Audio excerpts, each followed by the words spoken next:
Halo, Assalamualaikum warahmatullahi wabarakatuh. Kembali lagi di channelku, Bidan Online.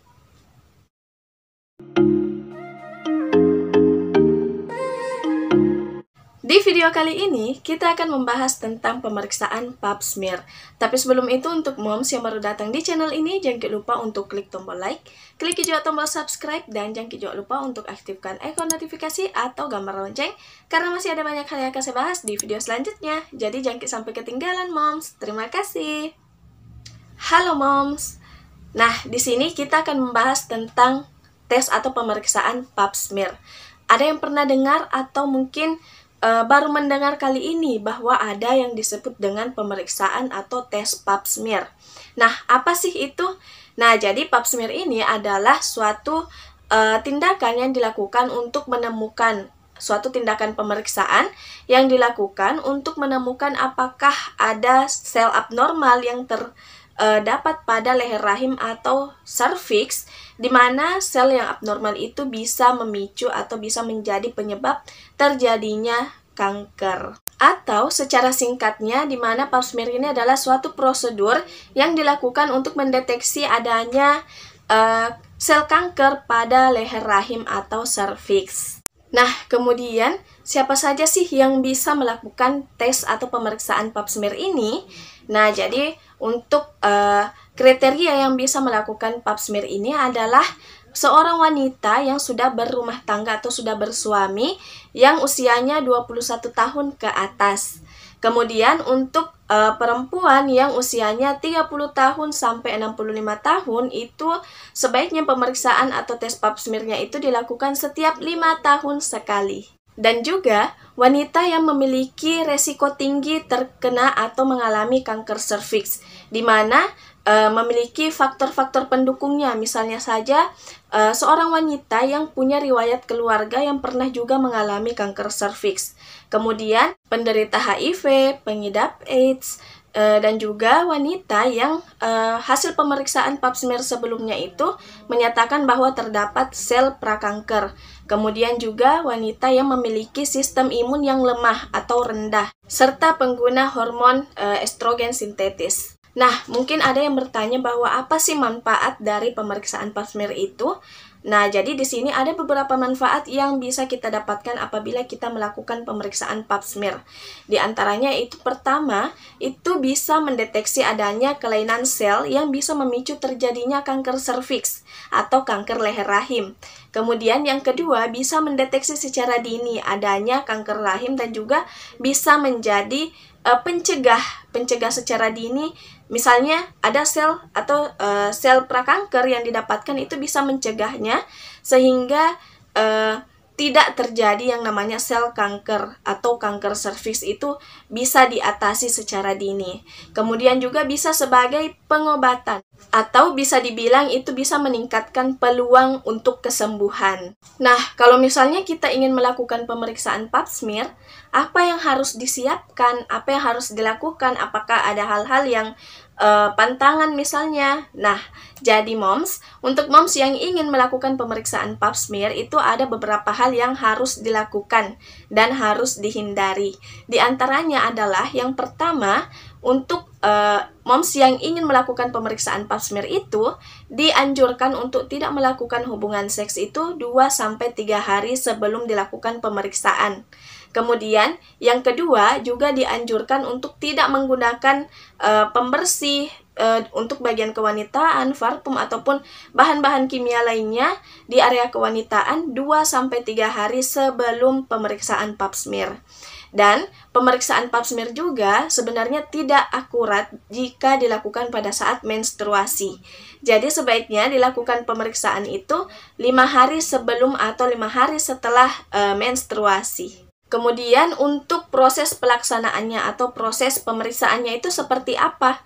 Apakah harus dirawat inap atau harus diinfus dulu? Nah, tidak moms. Jadi, untuk pemeriksaan pap smear itu sebenarnya sangat cepat dilakukan, tidak lama, tidak harus rawat inap ya moms. Nah, jadi misalnya moms datang, misalnya sudah ada janji, kemudian datang di tempat pemeriksaan, maka Dan juga moms harus lakukan yang tadi saya sebutkan sebelumnya, itu hal yang harus dihindari dan yang harus dilakukan. Jadi misalnya pasien datang, kemudian pasien akan diminta untuk melepaskan pakaian dalam bagian bawahnya. Setelah itu naik ke meja pemeriksaan atau tempat kasur pemeriksaan. Nah, setelah itu posisi kaki itu melebar. Jadi posisinya itu menyesuaikan dengan posisi tempat tidurnya, tempat pasiennya. Nah, kemudian kaki membuka lebar itu, setelah itu akan dimasukkan alat untuk membuka vagina. Vaginanya dibuka. Nah, itu dibuka gunanya untuk mengambil sel yang akan diperiksa. Nah, di mana alat yang digunakan itu seperti ini, namanya spekulum. Jadi spekulum itu dimasukkan kemudian dibuka. Setelah itu akan dimasukkan seperti kapas atau alat untuk mengambil sel itu, sampel selnya. Setelah itu sudah selesai dikeluarkan dan akan ditunggu hasilnya dari laboratorium. Jadi seperti itu. Jadi tidak lama kan moms untuk pemeriksaan pap smear ini. Kalau misalnya hasil dari laboratorium itu sudah keluar dan hasilnya positif, bagaimana? Apakah itu dinyatakan sudah kita mengalami kanker serviks?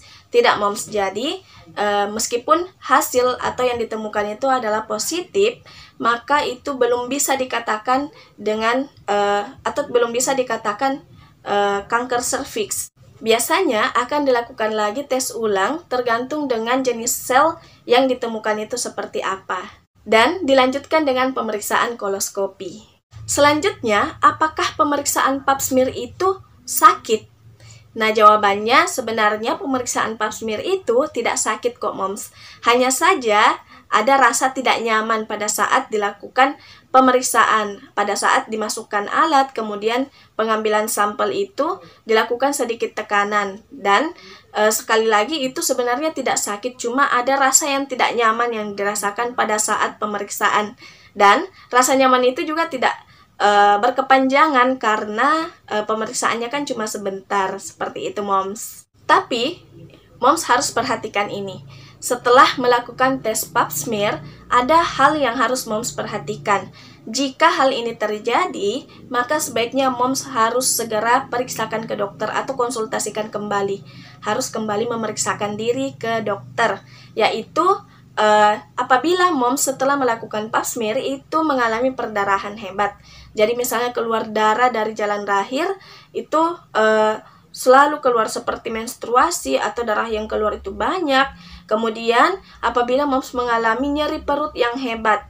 Nah, setelah itu ada juga hal lain yang harus diperhatikan yang juga harus diperiksakan segera ke dokter, yaitu apabila terjadi atau terdapat pengeluaran cairan dari jalan lahir atau dari vagina yang berbau tidak sedap.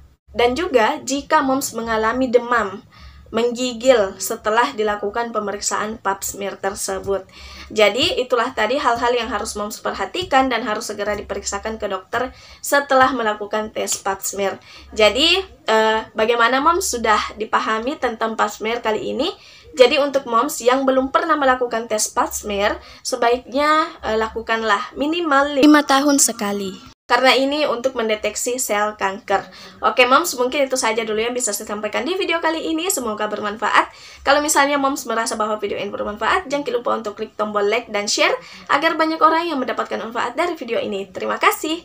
Dan untuk moms yang ingin bertanya bisa tuliskan di kolom komentar atau bisa juga DM di Instagram saya atau inbox di Facebook yang saya cantumkan di kolom deskripsi. Serta untuk moms juga yang ingin menyarankan apa lagi yang akan kita bahas di video selanjutnya bisa tuliskan juga di kolom komentar.